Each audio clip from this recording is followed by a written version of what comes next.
नमस्कार, मैं करण कुमार। आज हम इस वीडियो में जानेंगे interrogative sentence and negative interrogative sentence के बारे में।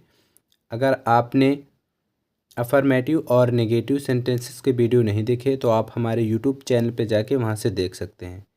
तो आइए समझते हैं इसके पहले नियम को। इंट्रोगेटिव सेंटेंस में ही, सी, इट और एक वचन के नाउन कर्ता के साथ डज वाक्य में कर्ता से पहले लगाते हैं, वर्ब की बेस फॉर्म लगाते हैं, यस या एस का प्रयोग नहीं करते हैं। फॉर एग्जाम्पल, क्या वह किताब पढ़ता है? Does he read a book? क्या तुम्हारी माँ तुमसे प्रेम करती है? Does your mother love you? Interrogative sentence की पहचान। अगर किसी भी वाक्य में क्या, क्यों, कैसे ऐसे प्रश्नवाचक शब्द पढ़ते हैं तो हमारा इंट्रोगेटिव सेंटेंस की पहचान कराता है। अगर प्रेजेंट इंट्रोगेटिव सेंटेंस की पहचान करना है तो वाक्य में आपको प्रश्नवाचक शब्द के साथ साथ आपको वाक्य के अंत में ता है, ती है, ते है देखने को मिलेगा। तो अब समझते हैं नियम दूसरा। तो नियम दूसरा कहता है आई, वी, यू, दे और बहुवचन नाउन कर्ता के साथ सबसे पहले डू, फिर कर्ता और फिर वर्ब की फर्स्ट फॉर्म लगाते हैं। फॉर एग्जाम्पल, क्या मैं तुम्हें एक कलम देता हूँ? Do I give you a pen?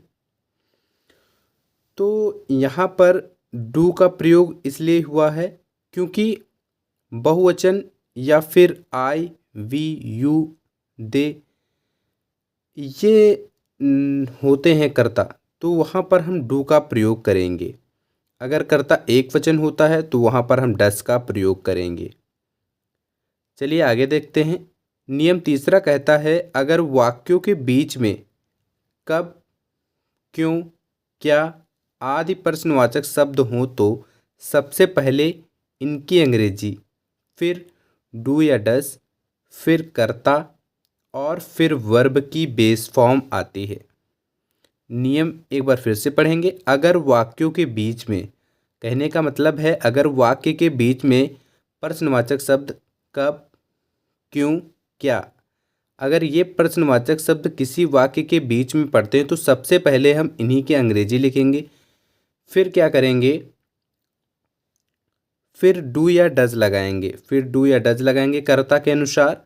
फिर क्या करेंगे? फिर हम वर्ब की बेस फॉर्म को लगाते हैं और फिर object.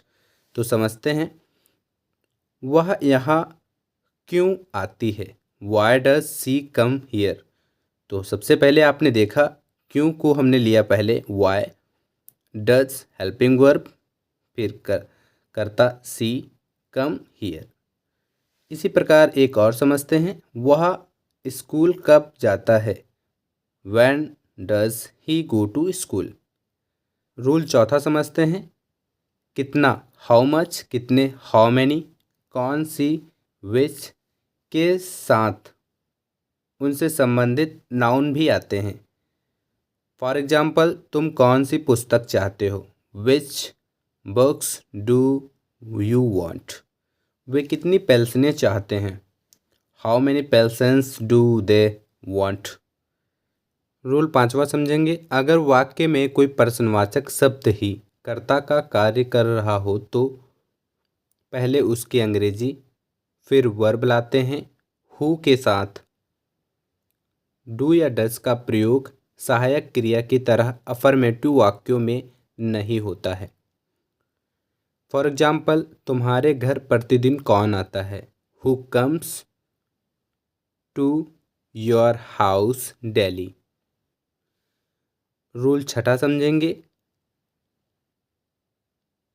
Interrogative negative sentence interrogative sentences की तरह ही बनते हैं, केवल कर्ता के पश्चात नॉट लगा देते हैं। इस तरह के वाक्यों में हु यानी कि कौन वाले वाक्यों में भी डू या डज लगाते हैं। फॉर एग्जाम्पल, क्या वह एक पत्र नहीं लिखती है? Does she not write a letter? यह टेंस निगेटिव इंट्रोगेटिव सेंटेंस का था, तो इसमें कर्ता के पश्चात नॉट को लगा देते हैं। जैसे कर्ता इसमें सी के पश्चात यानी सी के बाद हमने नॉट का प्रयोग किया। तो अब दूसरा समझते हैं। दूध कौन पसंद नहीं करता है?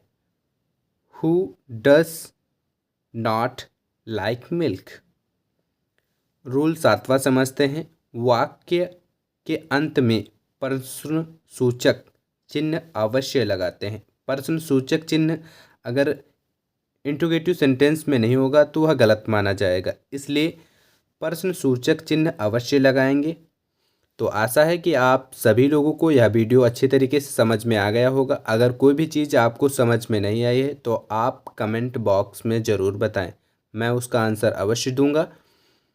तो आज के लिए इतना ही, अब मिलते हैं अगली वीडियो में। Thank you.